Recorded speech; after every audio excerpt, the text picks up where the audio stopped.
vikundi ambavyo vinaunda foundation ya Thamani Yangu. Ndio maana wametangaza huu ni mkutano wa kawaida wa kila mwaka. Kila mwaka unapogeuka huwa wanafanya mkutano mkuu. Kwa hiyo huu ni mkutano mkuu ambao una viongozi 150 ambao wanaviongoza vikundi vile. Thamani Yangu ni taasisi ambayo ndani yake kuna vikundi vidogo vidogo. Kwa hiyo ndani ya vikundi vile kuna viongozi. Kwa hiyo wale viongozi wanafika 150. Kwa hiyo wale 150 ndio leo wamefanya mkutano, na ndio maana leo wametangaza event ya Thamani Yangu ambayo inafanyika mwezi wa 5. Itajumuisha na wananchi. Sasa hiyo itajumuisha na wamama wote waliopo na viunga vyake, na mara nyingi huwa haipungui wamama 300 mpaka 400.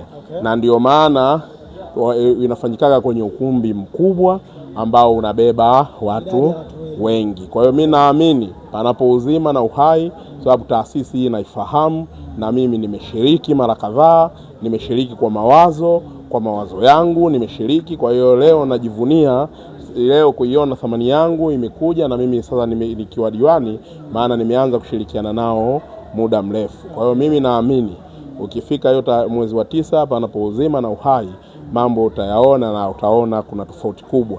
Leo watu wamekuja kwa ajili ya kuwekana sawa kuelekea kwenye uzinduzi, kwenye ambao tamasha kubwa ambalo sasa litahusisha wamama wengi. Kama ulivyosema mwenyewe hapo kwamba mkutano wa leo ulikuwa unahusisha viongozi mbalimbali ambao walifika katika eneo hili. Nataka pia utuambie sana namna gani unaweza kuwashauri viongozi ambao wanasimamia programu hii.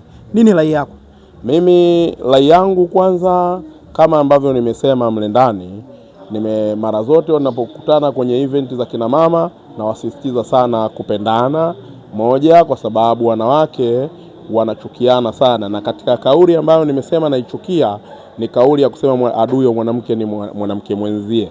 Kauli hiyo siipendi. Mimi naamini mwanamke mmoja ukimuelimisha unakuwa umeelimisha jamii kubwa, na wanawake wanayo kazi kubwa ya kuhakikisha jamii yetu inaelimika. Nafasi hiyo wanayo. Kwa hiyo moja, lazima wapendane, lakini la pili lazima wawe na subira. Na ndio maana mara zote nasema subira ni ibada ngumu sana, lakini subira ni ibada ambayo ina malipo makubwa. Kwa hiyo na wao wakina mama tunaamini kabisa kwa uwezo wao, wakiwa na subira, basi taifa letu hili litaelimika, vijana wetu majumbani kwetu watapata exposure tofauti. Shukrani sana kwa muda wako. Asante sana. Naam, mtazamaji wa Sanga Media TZ au Sanga Media Tanzania, huyo ni diwani wa kata ya Pugu anayekwenda kwa jina la Frank Mang'ati. Naye pia ni miongoni mwa watu ambao walifika katika programu hii ambayo inakwenda kwa jina la Thamani Yangu Foundation. Lakini tumeweza kuzungumza naye machache, naye pia akiwa kama ni miongoni mwa viongozi katika kata ya Pugu, ameweza kuzungumza tathmini yake katika mkutano huu. Nini unatakiwa kuendelea kufanya? Ni kuendelea kusubscribe channel yetu ili uweze kuwa wa kwanza kuweza kupata matukio yetu mbalimbali. Shukrani sana kwa muda wako. Bye bye.